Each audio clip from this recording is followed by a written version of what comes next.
Hey viewers, and welcome back to another episode of Kyle's Reviews. We're in today's topic of Paw Patrol: The Mighty Movie. Yes, I know you people think it's gonna be mad that I'm reviewing something like this out of all things. Literally Paw Patrol, a film that was made for toddlers, and I'm still in my teen years. But I actually did check out the first film once, and it was surprisingly okay. I mean, it's not really a masterpiece or something that I can fully enjoy, but I do respect what it was trying to do. There were some things that I actually thought the first Paw Patrol was actually pretty okay, like with the message is of how the face of moving on with your fears by facing them, some gorgeous animation that's a huge upgrade to the TV series, and even some action scenes that are quite intense and quite engaging. So when I heard the idea of a sequel popping up, I didn't actually mind it, especially when they now have superpowers now, which could give out an interesting idea that it might end up in the same level as the first. But now we go into the sequel. Did it reach to them hopes? The plot of the film is centered around the pups, where one day when a meteor crashed onto Earth, it gave them powers and abilities that are mostly based around their hobbies. While one of the villains, Victoria V. Vance, is trying to use all the puppies' powers of the crystals and use them to for their own selfish needs, who is also accompanied by the returning villain, Humdinger. So it's up to the pups to stop them from doing their evil needs. And I'm just going to start with the back now is that the plot of the film is pretty predictable, and while there are some elements in there that still makes it enjoyable, you can easily guess along the way because, this is a film for toddlers. And and to be fair, I know this isn't a film for, well, people like me, of course. And since this film is mostly targeted for those audience, it actually does a great job doing it as well. There are still some elements that I actually kind of think that works well for a film that's made for toddlers, especially with the humor. Well, not all of it's funny. There were some jokes that I will admit got a bit of a chuckle out of me. The action is pretty engaging with most of the action scenes coming in one by one. But the one problem I have with the film is the emotional tone. Well, in the first film, I'll give that film credit for giving out more emotions and backstories for Chase that can actually hit hard at times. Not a lot, but still a decent amount for someone like at the young age. But in the second film, the emotional tone with Sky of saying and how Small can do better, despite being like the shortest of the group, isn't a nice message for a Paw Patrol film, but it doesn't really execute well for a Mighty movie. Because makes Sky feel like she's actually wanting them powers just to prove herself that she can do great things without even realizing on her base form that she can still do good as well. And before I end the story part off, the fact that this story is better than other plots in other superhero films is laughably hilarious. As for the characters, they honestly got a bit of a downgrade compared to the first. Sure, most of them didn't really play much of a role in the first, but there were still some that still standed out. But anywho, let's talk about the characters. We'll start off with the main pup of the film, Sky, who, despite her small size, believes that she only stands up on the team as not the as the most believed one and the most skilled one of the people, thinking that just because she's small, thinks that she's weak. But one day she got her powers, she felt like she got a meaning and actually shows that she can actually use her powers to show that even small can do big things. But to be honest, even if that you can, for most main characters to start off as small and become big and with their powers, you expect to be rooting for them for their own approval. But in terms of Sky, her needs to be having the powers kind of feel a bit selfish. Like she only thinks that after the power she has, it makes her stand out and be the most knowledgeable one of the group, and the most skilled one too, which kind of gives off a bit of an unemotional feeling compared to the first. Ryder is just the leader of the film, of the pups, and Liberty is basically the only one in the pups that doesn't have any powers and is trying to figure that out.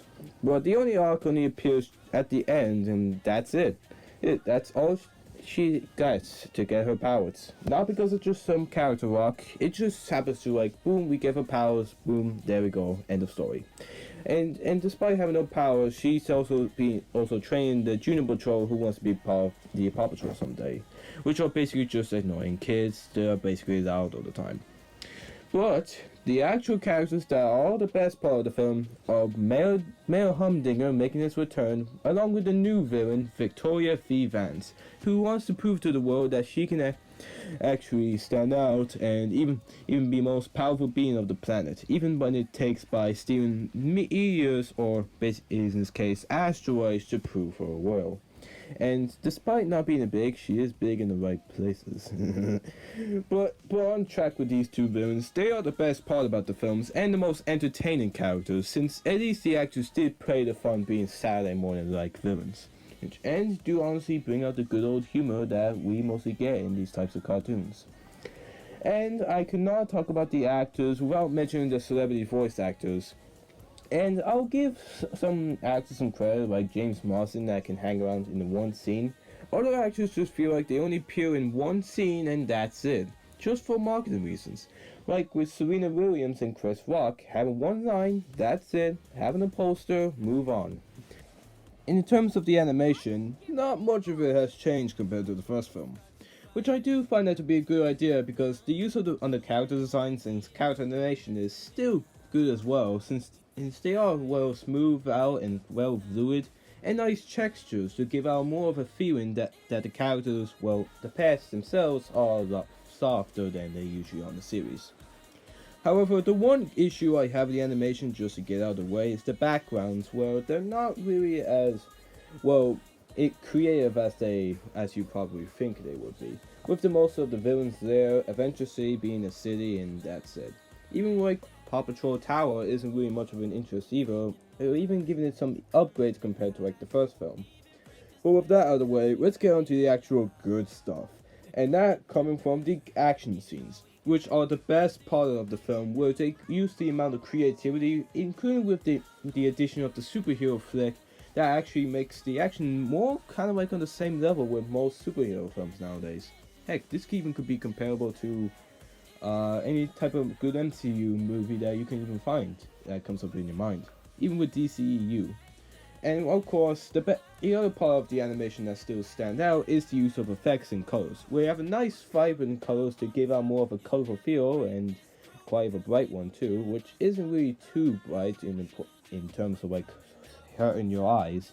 The use of effects is actually well done with the use of fire, water, even more abilities that were given onto the Paw Patrols when they got their powers. And the biggest upgrade of the animation, besides other elements, is with the vehicles. With the addition of the new abilities, powers, and superhero flicks that the Paw Patrol had onto themselves, it also applies to the vehicles well they feel like more like superhero vehicles like Batman's Batmobile, Wonder Woman's Invisible Jet that are actually quite similar to the Paw Patrol's vehicles themselves, which does help for the action scenes to be more engaging and actually fun to watch. And all I can say now is that the first animation was good in the first film, and the second animation in the second film is still great as well. In conclusion, Paw Patrol the Mighty movie isn't really what you would think could be a masterpiece in terms of like teen or adult quality and approval, but there are still some elements that still makes this film slightly average, with its perfect animation that still hides up from the first film, and even some action scenes that still makes the film engaging and fun to watch. And even will give it to credits to some entertaining villains that actually still makes the comedy quite average and a lot better than the first film in my opinion. But there are still some elements that still makes this film feel like it is targeted for children. I would excuse the simplistic writing and the overall acting performance by the performers because, well, this is Paw Patrol, not Spider-Verse. But there are also other elements that still makes this film feel like it's a bit of a downer compared to the first, like with the story early and elements that don't really have much emotional tone put onto it compared to the first. I think the actors are fine. The characters don't really add much to the film, and even for the main ones as well. Even like the celebrity voice actors are just to be in one scene or two, and that's it, just for marketing reasons, nothing else. But to be fair, this film isn't really enough could be called bad compared to like other like children films that are kind of shy. So what shall I give this film the seal of average? But if you're wondering if people can enjoy this or not, don't let the adults be the critics. Let the children be.